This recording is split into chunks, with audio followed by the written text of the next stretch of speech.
Have you ever noticed how some people just seem completely calm about money even when they clearly aren't, rich?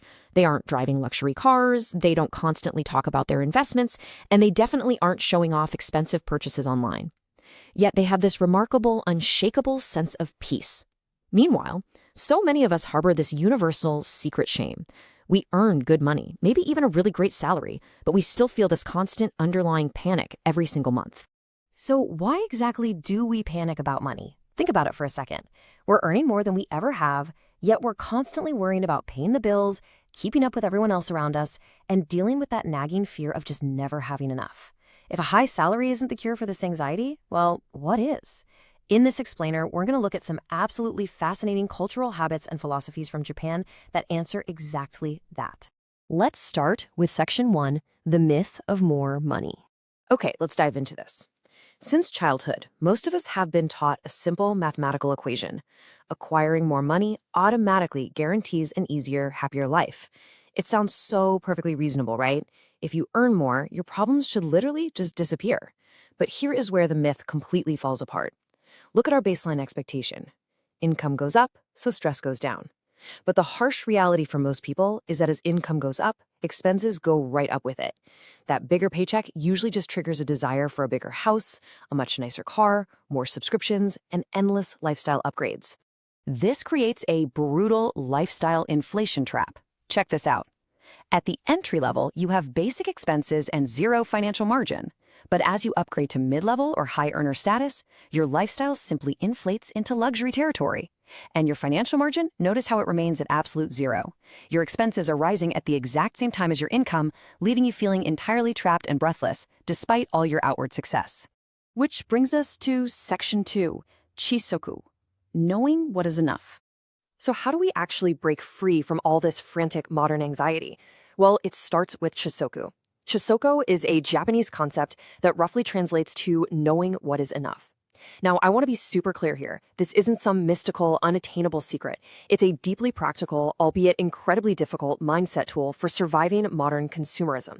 Because let's face it, modern life is constantly screaming at us that what we have is never, ever enough. There's a really stark contrast in how we view success. In the modern mindset, the finish line just keeps moving. You get a better job, and you immediately want a bigger house. The demands for bigger and better make finding actual peace basically impossible. But the Chizoku mindset, it literally forces you to stop and define your own finish line. So how do you actually go about defining your enough? Well, it's not based on social media, it's not based on your neighbors, it's not based on the latest trends. It is based strictly on your actual real-life needs. Once you define what enough looks like in reality, you stop running. And let me tell you, that completely changes your relationship with money. Moving right along to Section 3, mottainai, regret over waste. This brings us to a second major Japanese cultural attitude about how we consume and treat the things we already own. Mottainai expresses a deep sense of regret over waste. It's this philosophy of appreciating resources, objects, food, and even opportunities rather than carelessly consuming them. It shifts our attention completely away from that quick dopamine hit of buying something brand new, and instead focuses our energy on respecting, maintaining, and fully using what we already have. Modern culture basically dictates that excitement comes purely from acquiring new things, but Mottainai suggests true joy actually comes from caring for and maintaining what you already have. Let me ask you directly, do you feel that constant, heavy pressure to spend just to feel a thrill? Seriously, imagine how much of that financial weight would simply vanish if you could find genuine satisfaction in caring for the possessions you already own. Now, here's a really powerful realization. The biggest driver of financial anxiety today isn't poverty, it's comparison.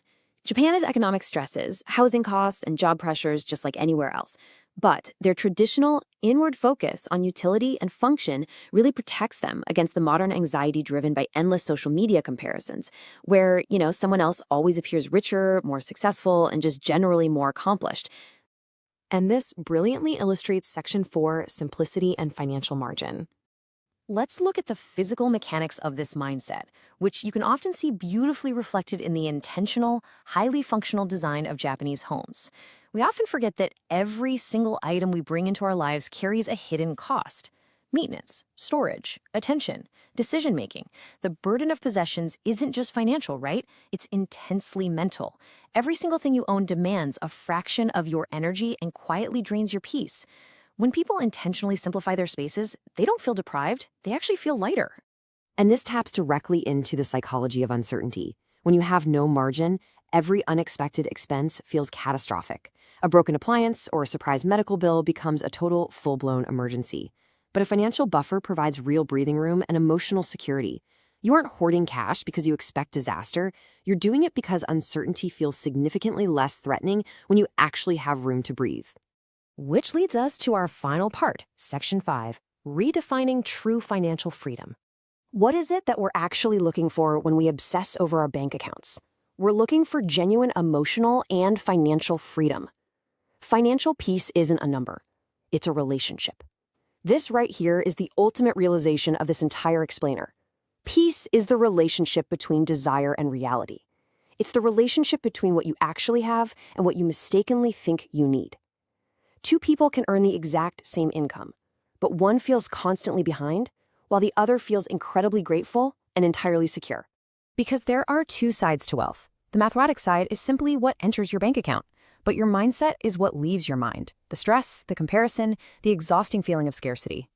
True wealth means letting go of that stress. It means recognizing that financial freedom begins not when you finally have everything, but when you finally stop believing you need everything.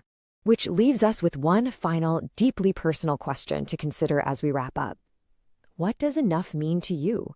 Is there a specific point where more money would actually stop changing your day-to-day happiness? Take a moment to think about your own finish line today and how defining it might just give you your peace back.